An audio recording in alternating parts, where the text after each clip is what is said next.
Right. Yes, good. So I would like to introduce Dr. Margit Wilhelm. She's working in Henties Bay. And I think we're going to pay a visit as well, definitely. We must go and look at it over there, and I'm dying to hear what you're going to tell us. Thank you so much for being here. Okay. Yeah, okay, we get started. Thanks very much. Thanks very much for the introduction. Thank you for having me, and thank you for coming this late in the day. I'm going to try and not take the full 2 hours. Just kidding. But I'm going to try and tell you a little bit about a career in fisheries and ocean sciences, which is what you are here for. But I will try and time myself. I have my, just so I don't take too long. All right. So my name is Margit Wilhelm, as was said already. Thanks for staying so late in the day. And I'm from the University of Namibia, and out of the 12 campuses that UNAM has all over the country, our campus is in Henties Bay, and it's called the Nujoma campus. And we also have a marine and coastal resources research center, where I'm the head of department. So there you see the different, and there we have the Department of Fisheries and Ocean Sciences, where we teach the degree in fisheries and ocean science. Sorry that the text is always cut off a little bit, but obviously this week is all about what career you want to follow. And so I'm asking the question, who do you want to become? Not what, but who. Do you see yourself as this person, a scientist who's really interested in advancing science, if you like? So then I will tell you a little bit more about that. So these are images of our students or our researchers on their different field trips or campaigns or research projects. So if you see yourself in this environment, if you enjoy the outdoors, but also science and the numbers that are involved and yeah, researching, then I will tell you a little bit more about that and what is required and the different. This is a student of mine, a master's student who is tagging fish, doing a tag and recapture study. This is one of our research vessels, actually a research vessel that I was on from a German research institute, where on the high seas we do research. This is myself tagging at the seal colony near Liederitz. This is a seal pup with the tag. So we go from the, now I want to go back. Okay, and that is myself as a 20-something-year-old person on my first or so research trip. Looking out, thinking about, is this the right thing I chose? And over the years, I definitely decided it was. And so I'm passionate about education right now, higher education and teaching students in this field. So why do we need it? Why do we need marine science? Here you have a picture of a life cycle of a fish stock, just as an example. So not only the biology, you know, the fisheries science, but ocean sciences includes everything, and especially human interaction and climate change, as you of course know, not only harvesting, but also pollution, and we as humans impact life the most. And so what we are looking at so not only sustainable harvesting, as I said, but also one of the number 14 of the United Nations Sustainable Development Goals, and that's life below water. Conserve and sustainably use the oceans, seas, and marine resources. So all the resources that are there. So not only those that we actually harvest, but everything else that we influence. And also doing research for research itself. So if you take as an example the coronavirus, so it's a good example to use in this age. That was studied a long time before it became a pandemic. Researchers that were actually studying it just for the sake of knowing more about it. And then it became applicable later. So always advancing knowledge, advancing research. So if you are into that, this is for you. That's as a young person, as your age, I was also a person like that. I knew I loved research, and I knew I loved the marine environment. I loved the ocean. And so we also at SANUMARC campus in Henties Bay, we also have a research center which looks at promoting research and development in the unique Benguela environment. So that's Namibia. And so I will tell you a little bit more about what goes into that. So what we have there is, first of all, upwelling. So the physical environment. So we have a lot of wind. In fact, you know, in Namibia, we have the highest wind speeds in the world in Lüderitz. And so we have a very, very unique environment. This wind causes upwelling.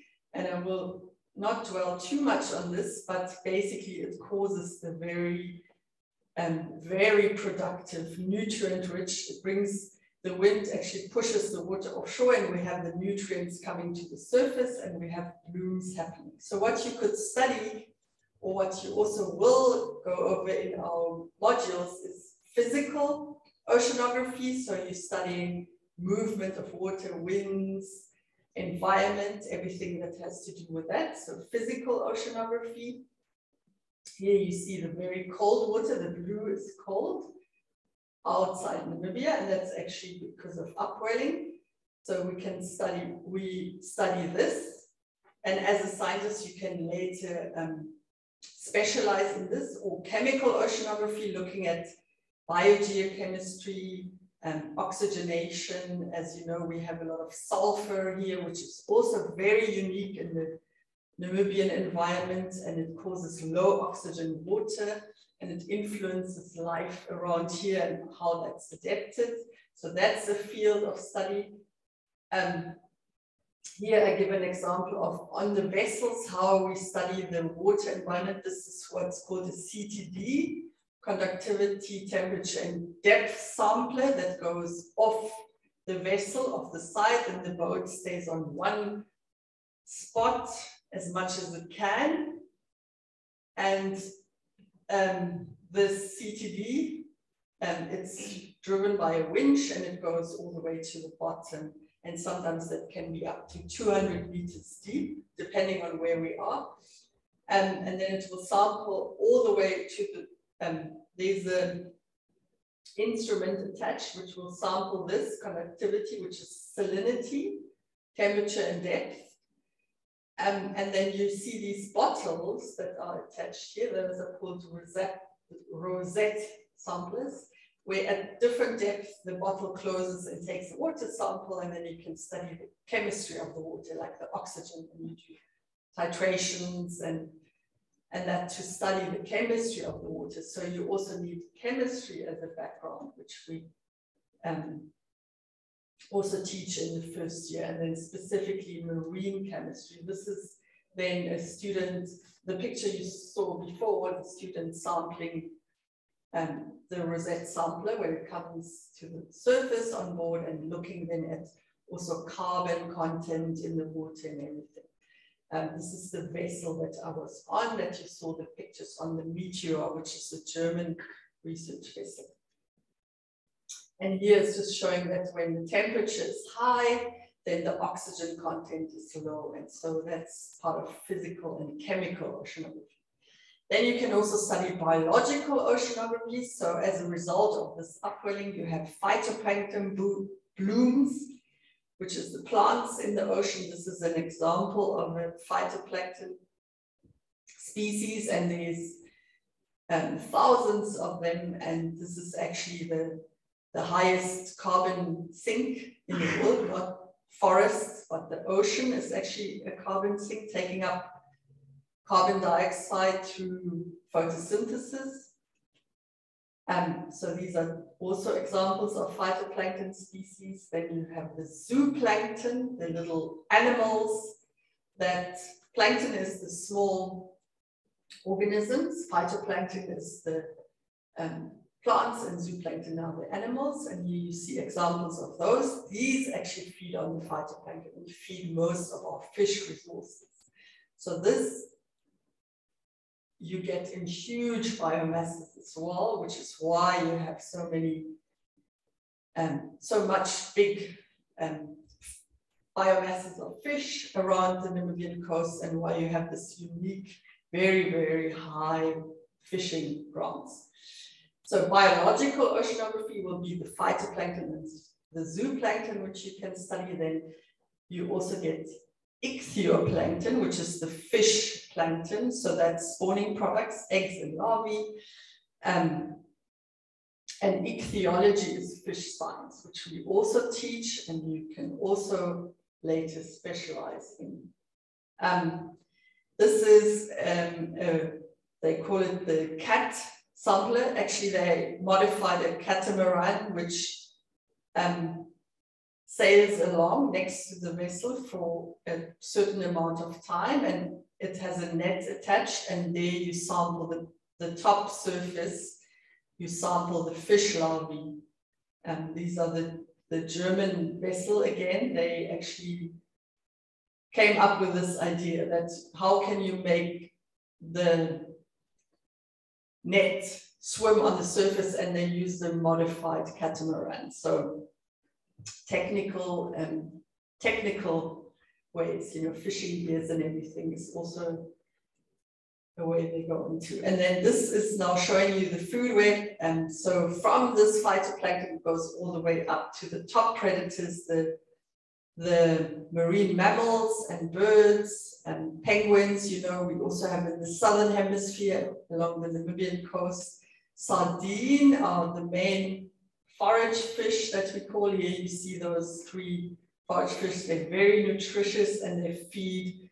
Here you see an example of dolphins. So marine mammals, they feed them in these big shoals that you see here. So you can of course also study food webs, marine mammals, seabirds, conservation, what you see there, ichthyology, fisheries, ecology, so how these all work together, which is a lot of what I'm interested in, interactions. Climate change also plays a role, food web science, fishing, harvesting comes in the end as well, how we as humans affect these stocks in a skew way. So the marine mammals only take what they can eat for that day, but we take a lot more. And so we have to calculate how we can curb what we take, of course, sustainable harvesting, we call it. This is a trawl that comes up, and obviously there's an interaction of species. And the fishing industry, here's an example of the hake industry. Some of the courses we teach is also food quality control, so working in the fishing industry. And then numerical stock assessment. So fisheries economics comes into these. So if you're interested in a lot of different things, economics, science, writing, finding out more. So we actually calculate and project stocks into the future. This is just an example of the resource, and then calculating the biomass from using all these growth and all these things that we study.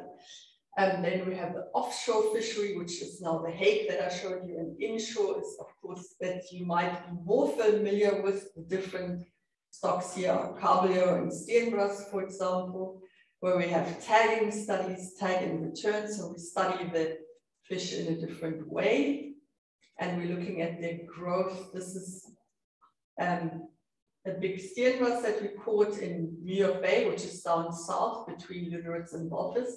And it actually has very large external parasites. So one of my master students also did studies on parasites and how these influence the stocks.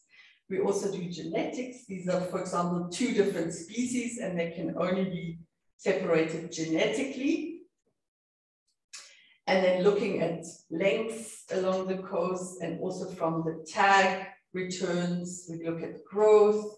And then, for example, in the 90s, they came up with how the Kabeljau migrates in winter northwards and in summer southwards. That's why you find it in summer, especially here along the coast and further south, and then coming up with closed seasons. So this all goes into our studies. This is actually the gonad of a Steenbras, and you see here that fish is, this is a female gonad and this is male. So the fish is male and female at the same time at some point in its life, and it changes from male to female first. And then looking at that, we also study that and at what point, as in at what length you should harvest them, for example. So we take what we call biological samples to look at also what season we should avoid catching them. We look at stomach contents, you know, those food-web interactions, and then the otoliths for age determination. Fish can actually hear, it has an ear bone, and those we can actually, and there you see it inside the fish. And here it shows that the fish can actually hear really well compared to humans and dogs, some of the fish species. But what I want to get to is that you can read an otolith like a fish, like a tree. It has rings, and you can actually read these as ages. So we can tell the age of fish by removing this ear bone. And so that's actually something that I have studied for my PhD. Here you see the rings on the otolith itself. And then we look at growth. I don't want to take too much more time. But so you can study all of these things, and we teach them, we teach all of these in modules throughout our undergraduate degree. And then at the end in your research project, you can decide what area you enjoy the best and what area you want to do a research project in, and then you can specialize. For example, also 2 more examples, top predators, marine mammals, and we have some students that actually are very interested in that, and they go volunteer with the Namibian Dolphin Project, for example, which you can also do if you're interested in that, to just find out what they do there. So if you're interested in conservation, we also have an albatross task force also in Henties Bay. And here showing you the fur seals, very unique. Also in Namibia, big colonies of fur seals there. We went into the Sperrgebiet or Sperrgebiet in Lüderitz area, where there's a really big fur seal colony where we tag them. We also study their diet. Here showing you what they eat. They don't actually eat your Kabeljau or Steenbras, or how everyone thinks. These are the fish that they mainly feed on. And that's because we don't have much sardine left in Namibia in the system, which is also unique to Namibia. Okay, so what route should you take to study this? Oh, am I on time? Okay, so firstly, I'll tell you about the route I took. This was at the time when I started studying. Namibia, UNAM, didn't actually have a program in fisheries science. So I studied at the University of Cape Town, and I did a general Bachelor of Science, and you do a lot of general biological courses, and then some of them are marine biology. Then I did an honors where you are more research focused.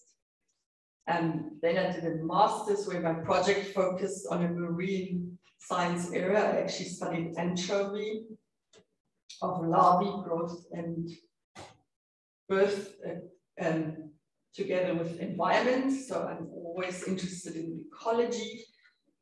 Then I worked at the Ministry of Fisheries and Marine Resources here in Swakopmund, where you find the aquarium as well. They are the job description there is a fisheries biologist, where you work directly contributing to management of the marine resources, so fisheries management. I learned a lot about the different fisheries. I did age and growth with otoliths. And actually, when I was working in the horse mackerel section there, we directly got to talk to the minister. As the fisheries biologists, we give advice to the Minister of Fisheries and Marine Resources on what quota he should set for the next fishing year. And then that advice gets taken to cabinet, and that in the end gives them in the end make the decision. So that I did for 5 years, and it's actually a great place to work and great application of these. But I wanted to further my studies, so I then went back to university and did my doctor's degree or PhD. Then after that, I worked again in Swakopmund,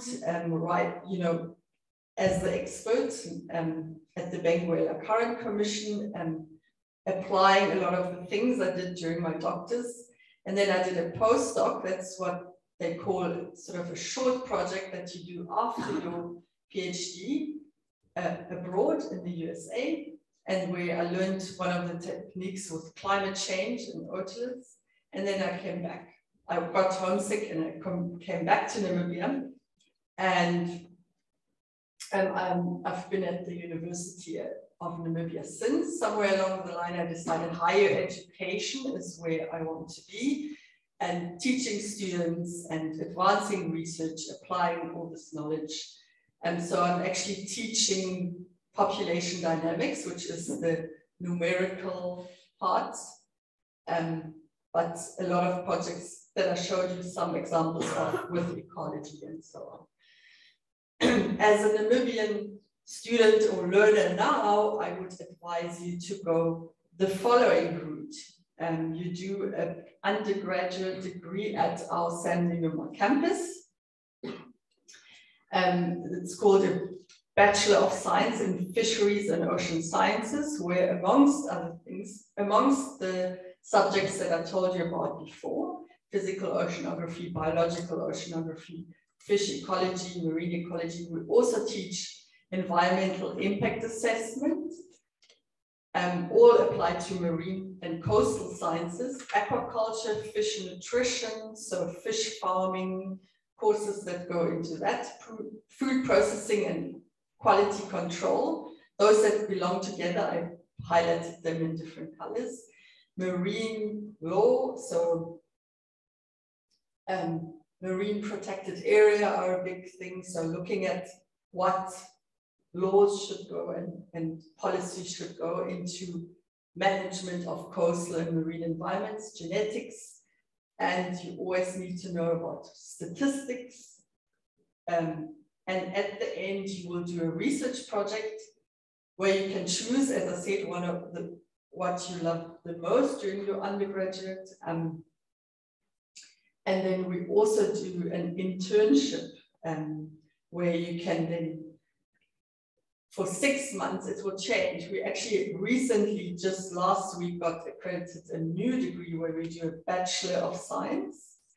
and then an honors for 1 year, where you have 3 options, which will follow, obviously. It will start next year, 2023, and then 3, 4, 5, 2026, we will start the new BSc honors. And you can then choose marine sciences. That's what I showed you about, which is my love and my passion. Ocean governance, so more about the law, and then aquaculture, fish farming and all of that. And we also have a big inland aquaculture at the Ministry of Fisheries up north, where we have a lot of rivers. So freshwater aquaculture.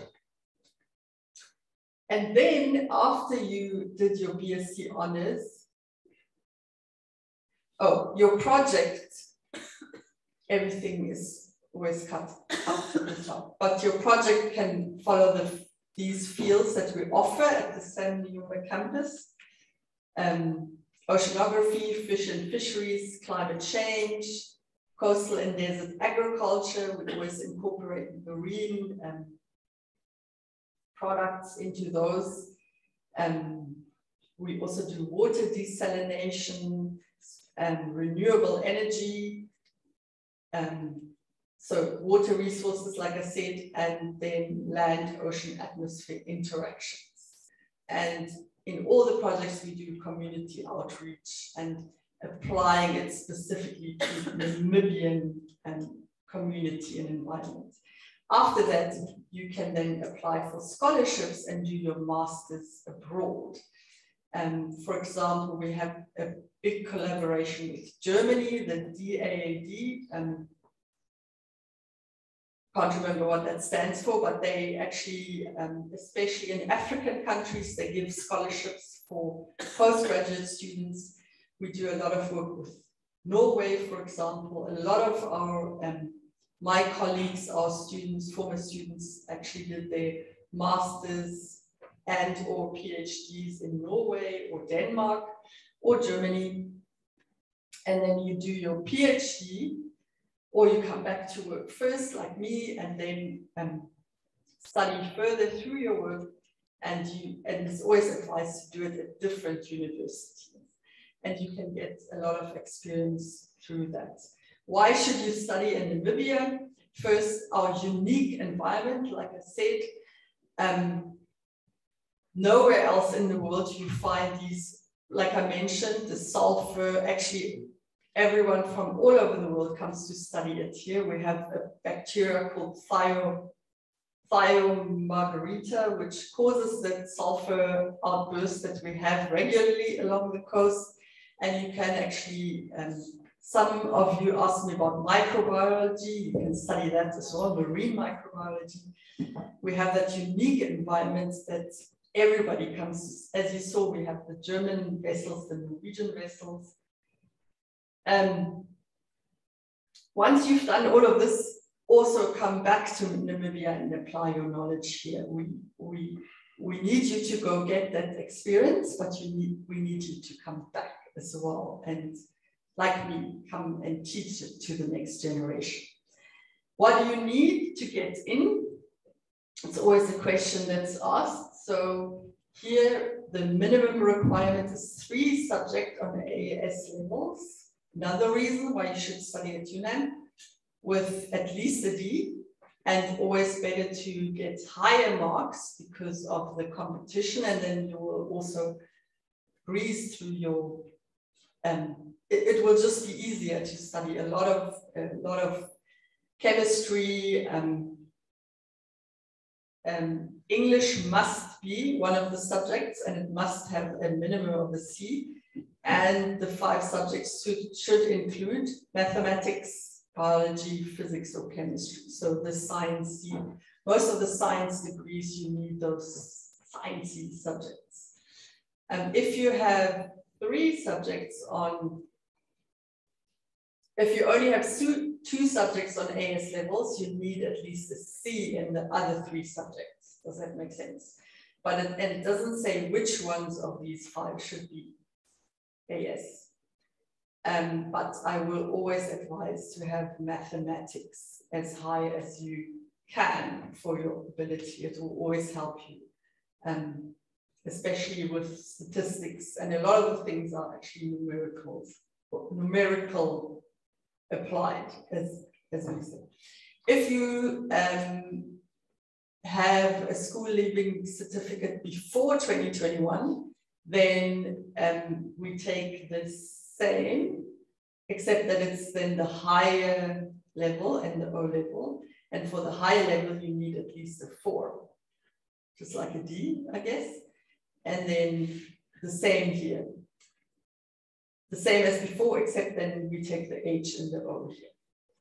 And as some of you that talk to me, I don't know much about the high school curriculum, but that's what I've been told. Our SANUMARC campus is very young. Just quickly the timeline. So when I started studying, which was before that first year, we didn't exist yet. But now, since 2014, the 2nd to 4th years actually moved to Henties Bay, and you can study in Henties Bay right at the coast where the things are happening. In your first year up to now, you will still study on main campus in Windhoek, where you have the big chemistry labs and you do all those basic subjects of the curriculum. Also to note here, the research we always apply to stakeholders. So we ask stakeholders, what is needed? What do we need to study? What do we need to teach?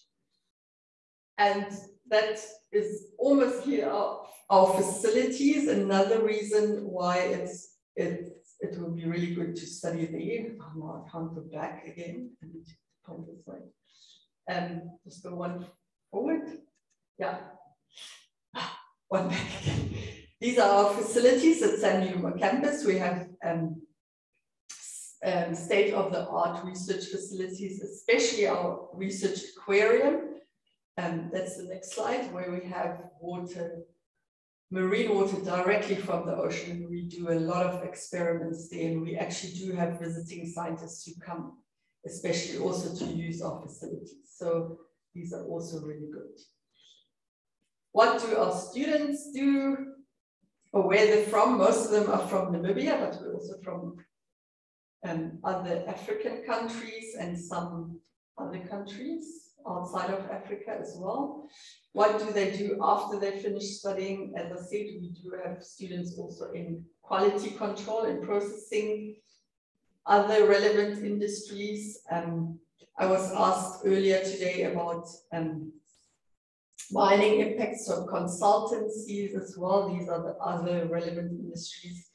An example here is one of our former students who studied postgraduate studies. This is on a Norwegian vessel where they study trophic interactions.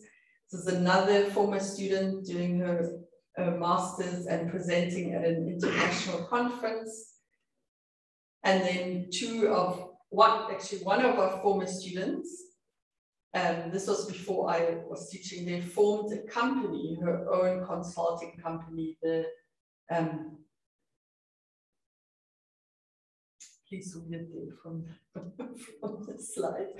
They do quality control processing. So they're the real entrepreneurs, and they are now have their own company in Henties Bay consulting to the industry, which is a real success story. And then we have, I think that's the end.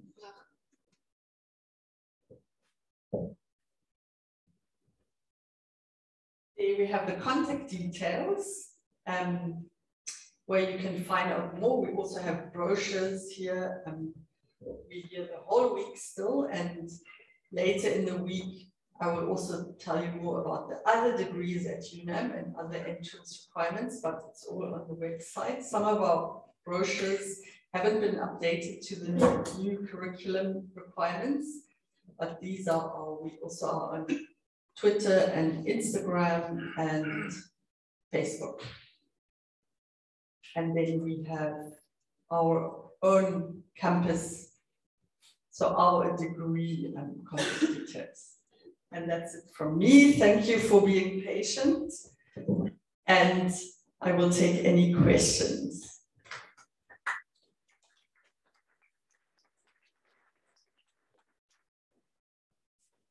Questions? Yes. Do you guys do projects regarding crayfish? Yes, I actually did one with a student a few years ago. And we looked at, data that was collected before, but we can always,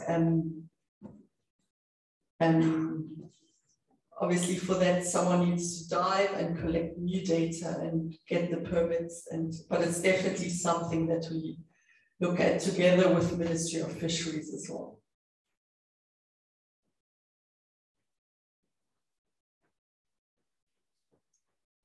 More questions? I forgot to mention, we also do internships. I think I was asked about that today. You can contact us and myself. I can also give you my contact details for if you just want to attach with us for a few weeks in your holidays and look into what we actually do and practically tag along. We've done that with a few students already this year, last year, and we're always almost making it specific for your needs and your interests. And we try to give you the variety of all our research areas. So you're very welcome to contact us for that. And also another reason why it's great to study with us is we have small classes, and so you get individual attention from the beginning. If you're interested in a specific area, I consult a lot with students personally. They come to my office and I give them the contacts and the areas they can study, and I try to get them onto the German research vessels after they finish, if they're interested in that area, if they show potential. So yeah, so also from that point of view, please contact me as well. If you, like someone said earlier, if you were here, you can just write to me or us. You can come to me and I give you my details afterwards, and then we can arrange an internship and more questions and so on. Do all the students stay on campus there? Not all, but most. There are hostels, but some students also stay in Henties Bay privately, and then yeah. So how far from Henties Bay are you? It's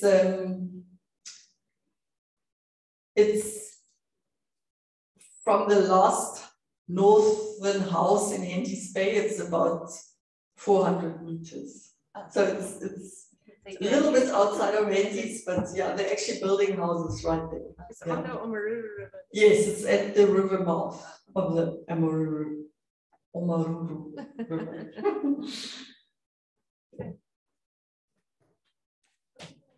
You got one in your bosom, but this is for you. Thanks so much. Okay. I think that was amazing. I think we can.